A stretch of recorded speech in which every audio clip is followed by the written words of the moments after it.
Exercise 2.5. It's about conditional formatting. Let's have a look at the exercise. So we have something not showing properly, so we need to click here to show the full width. Yeah, there's a date, and we have amount, bill number, paid, Y and N, probably yes and no, and the bill must be paid within 28 days, and number of days passed is what we need to write here. So in A1 we should have a date to compare to see compared to the date sent how many days have passed. We can type in here the function today, but we all know the date of today will be way beyond the 28 days. So we just follow the instruction on the syllabus to type in the date of 20th October 2016. So here we have the date of today, let's pretend, and the date sent.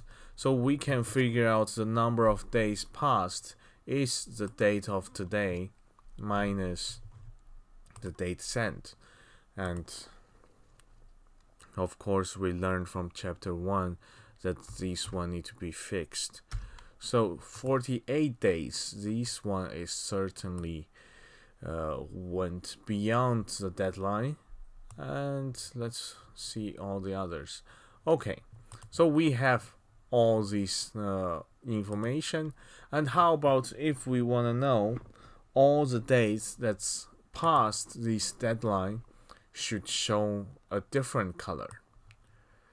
Now we need conditional formatting, so we can easily spot that which days are not fitting in our rules.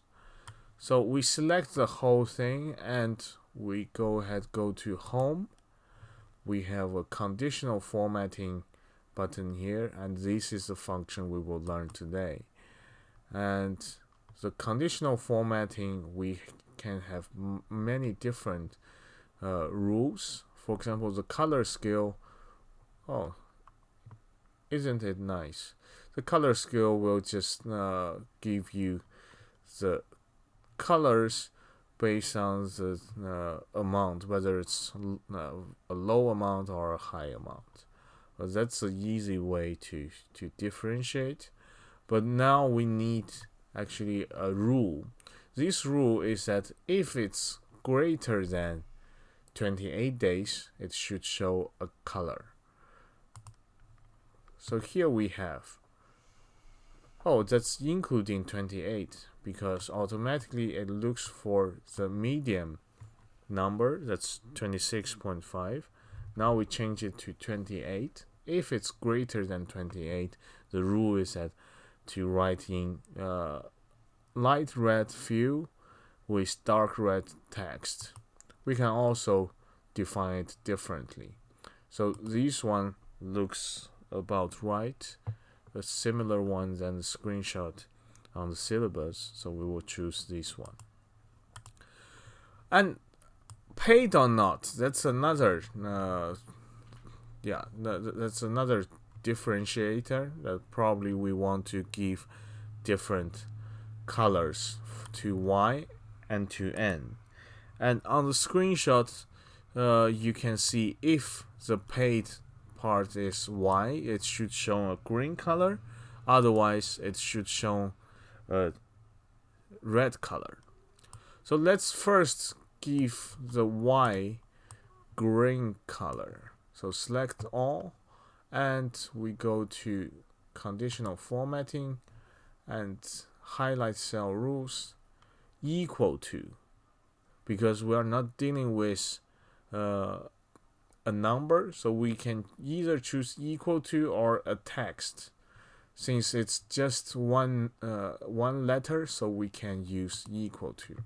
So if it is Y, then we should have green fill. Okay, so that's Y. and the n is still empty, so we need another rule to talk about n. So if it's equal to n, then it's a red field. That's okay. So how about we test it a little bit to see if our rules are working properly. We can see all of our rules here in manage rules. So we have 3 rules here we can choose from. Let's see the worksheet 2.5.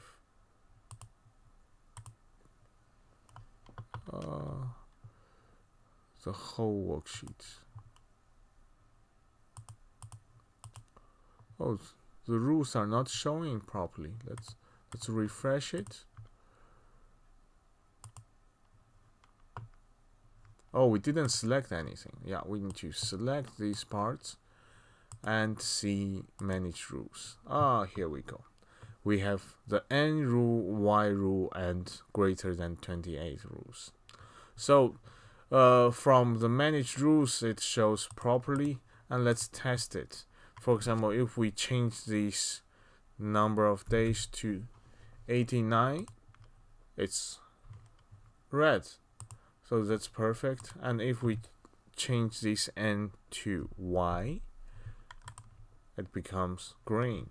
So that's how you use the conditional formatting, and hopefully the differentiation would make sense to you, would help you to make certain decisions.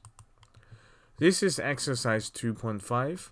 I will see you in the next video.